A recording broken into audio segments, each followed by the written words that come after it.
श्री कागभूषुंड जी महाराज गरुड़ जी महाराज को मानस रोगों का परिचय बताया और कहा कि इस मानस रोग को नियम, धर्म, उत्तम आचरण, तपस्या, ज्ञान, यज्ञ, मंत्रानुष्ठान, दान और करोड़ों भी साधन औषधियां हैं, इनके द्वारा दबाया जा सकता है, जड़ से नष्ट नहीं किया जा सकता। जो कल मानस रोगों का वर्णन हुआ, अगर ये कहीं जड़ से नष्ट होने वाली बात है तो फिर उसके लिए विधान है। भगवान की कृपा से सदगुरुदेव का वर्ण कर लेने को मिल जाए। सदगुरुदेव जो शत मार्ग में आरूढ़, जो शब्द ब्रह्म के पारगामी विद्वान और परब्रह्म के अनुभूत, ऐसे सदगुरुदेव का मिलन हो जाए और हम उनको मन वचन कर्म से वरण कर लें, अर्थात उनकी आज्ञा पालन करें। यह जड़ से मानस रोग नष्ट होने का उपाय है। सदगुरु रूपी वैद्य का वरण, उनके आज्ञा वचन उपदेश नाम मंत्र रूपी औषधि का श्रद्धा विश्वास पूर्वक सेवन, परहेज, शास्त्र के विरुद्ध कोई भी भोग स्वीकार न करना, कोई भी शास्त्र विरुद्ध आचरण न करना, ये परहेज। ऐसा करोगे तो ये मानस रोग नष्ट हो जाएंगे। जड़ से आप मानस रोग रहित हो रहे हैं, इसकी पहचान तो जैसे किसी का बुखार या रोग आदि हटता है तो उसकी भूख खुलती है, भोजन अच्छा लगने लगता है। तो जाने जब आपको किसी भी भोग में भोगने की रुचि न रह जाए तो जानना मानस रोग नष्ट हो गए हैं। नित्य नवीन प्रभु के नाम जप में, लीला गुण श्रवण में, गायन में रुचि बढ़ती जाए, भोगों में अरुचि हो जाए। विषय भोग, निद्रा, हंसी, जगत प्रीति, बहुबात अच्छा नहीं लगता, जानो आपका मानस रोग ठीक हो रहा है। कब? सदगुरु रूपी वैद्य, उपदेश वचन नाम मंत्र रूपी औषधि और निषिद्ध भोगों का त्याग रूपी परहेज, तो ये रोग नष्ट हो जाएगा। पहचान रोग नष्ट होने की, समीप पे भोग उपस्थित होने पर भी भोगों के भोगने में रुचि ना होना, भोगों में सुख बुद्धि ना होना, तो मानो आपका मानस रोग ठीक हो रहा है। जब मनुष्य निर्मल ज्ञान को प्राप्त होता है तो उसके हृदय में प्रभु श्री हरि की प्रेम लक्षणा भक्ति जागृत हो जाती है, जागृत होकर छा जाती है, हृदय प्रेममय हो जाता है। भगवान शंकर, ब्रह्मा जी, सुखदेव जी, सनकादि, नारद जी और भी जो ब्रह्म विचार परायण महर्षि मुनिजन हैं, सब कर मत खगनायक एहा, करिय राम पद पंकज नेहा। श्रुति पुराण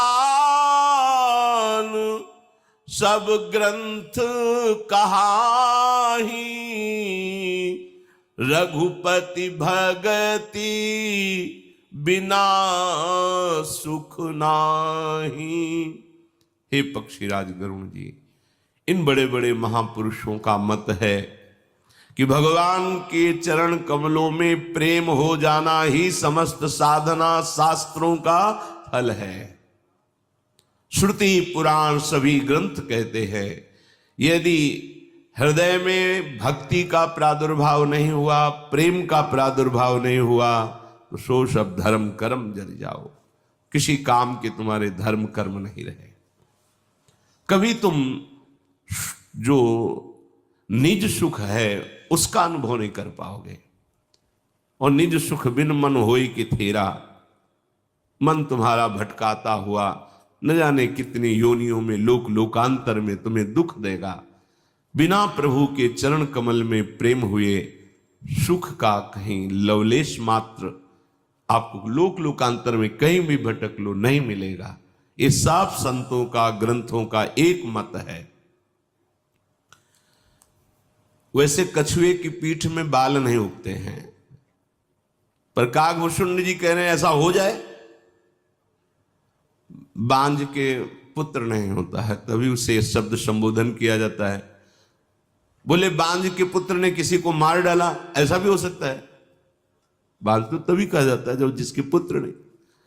आकाश में बड़े सुंदर सुंदर फूल खिल जाए, असंभव, फिर भी ऐसा हो सकता है। परंतु हरि का भजन जिसने नहीं किया वो किसी भी लोक में कभी भी सुखी नहीं हो सकता।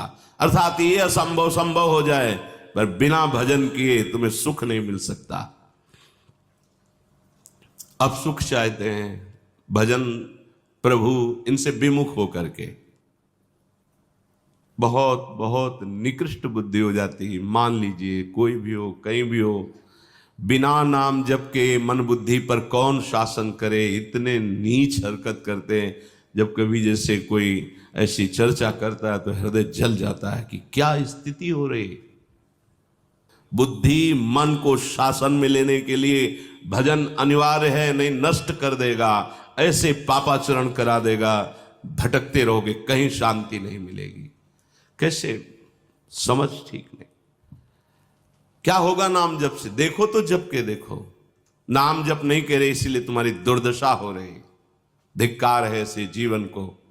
जब ऐसी बातें सुने ना तो लगता है कहां जा रही बुद्धि, कहां जा रही। अरे एक क्षण के लिए ऐसा ऐसा अपराध, ऐसा नृशंस अपराध जो तुम्हें कई जन्मों तक भी सड़ाएगा, देख लेना। और वो किसी एक की बात नहीं है। जब हमारी मन बुद्धि में ईश्वर का भय नहीं, शास्त्र का भय नहीं, तो फिर शासन कौन करे? धर्मात्मा पुरुष को धर्म का भय होता है। धर्म के विरुद्ध आचरण न बन जाए, नहीं भगवान की आज्ञा के विरुद्ध आचरण न बन जाए। जब मानोगी ही नहीं तो फिर राक्षसी वृत्ति चरम सीमा पे पहुंच जाती है। फिर जो दुर्गति होती बाद में देखते हैं, अरे वो बेचारा नहीं, वो इसी लायक है। आज जब वो तुम्हें सीधा साधा दिखाई दे रहा, फिर दंड मिलता है कल का, तब लगता है भगवान कितना कठोर है। और उसकी कठोरता जब देखते उस आचरण की, तब तुम्हें पता चलता। तो चूंकि माया का पर्दा ऐसा लगा रहता है कि भूत की बात दिखाई नहीं देती, कि जो भूत में उसने कर्म किया उसका जो परिणाम आया है, परिणाम जब दिखाई देता है तब वो कहते भगवान को ऐसा नहीं करना चाहिए था। भगवान सर्वज्ञ हैं, कहीं एक सेकंड के लिए भी किसी दूसरे की साक्षी की जरूरत नहीं है। वो सबके हृदय में बैठे हुए बात आने के पहले देखते हैं। उनको निर्णय करने के लिए वकील या किसी की जरूरत नहीं साक्षी की, कि अमुक अमुक पॉइंट है कि ये दोषी है। नहीं, वो सर्व साक्षी देख रहा है। डरो इस बात से। जरूरी है नाम जप करना। नहीं जप करोगे तो दुष्ट मन तुम्हें ऐसी जगह फंसा देगा। सच्ची माने पूरे जीवन की हुई प्रयास, उन्नति की सब बातें नष्ट कर दे, एक क्षण में नष्ट कर देता। धिक्कार है मन को जो भगवान से विमुख है, विश्वसनीय नहीं है। जब इसकी हरकतें देखो ना संसार में, तो लगता है कैसे समझ नहीं पा रहे, ये समझ नहीं पा रहे कि एक क्षण में हमारी ये दुर्गति करवा देगा। बचा सकता है तो नाम, इसलिए कहते जैसे भी हो, जहां भी हो, राधा राधा राधा राधा राधा। तो देखो जलन शुरू हो जाएगी। अब हो गया शासन मन पे, जलने लगा। जबकि देखो जलन शुरू हो जाएगी, गंदगी अंदर की निकलने लगेगी। आपको दिखाई देगा कितनी गंदी बातें भरी थी जो निकल रही हैं। नाम नहीं तो पशुता, राक्षसी वृत्ति, कैसे कैसे आचरण। श्री हरि से विमुख होकर के जीव कोई भी उपाय कर ले, कभी भी सुखी नहीं हो सकता। प्यासा मृग रेणु में, बालू में जल का भाव करके दौड़ता रहता है। कह रहे भले उसकी प्यास बुझ जाए, वहां खरगोश के सींग नहीं होते। भले खरगोश के सींग निकल आवे, अंधकार सूर्य के सामने टिकता नहीं। तो अंधकार भले सूर्य को ढक दे, परंतु भगवान से विमुख होकर जीव कभी कहीं भी सुख नहीं पा सकता। ऐसा संभव हो जाए, बिना भगवान के भजन के कहीं सुख नहीं मिल सकता।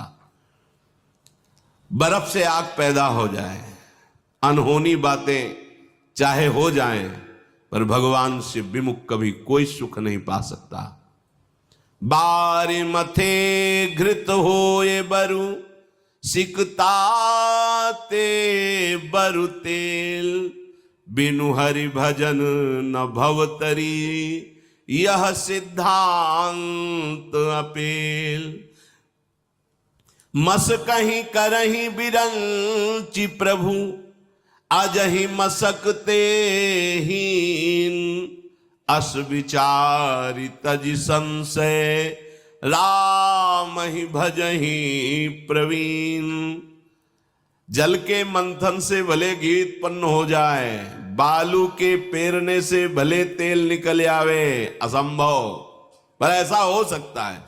पर बिना हरि के भजन के तुम इस महान दुख से, जो भव समुद्र है, इससे कदापि पार नहीं हो सकते। अटल सिद्धांत है। प्रभु मच्छर को ब्रह्मा बना सकते हैं, ब्रह्मा को मच्छर से भी तुच्छ बना सकते हैं। ऐसे सर्व समर्थ प्रभु के चरणों का आश्रय लेकर जो भजन करते हैं वही सुखी हो जाते हैं। विनिश्चितम बदामि ते, नान्यथा वचांसि में, हरिम नरा भजन्ति येति दुस्तरं तरन्।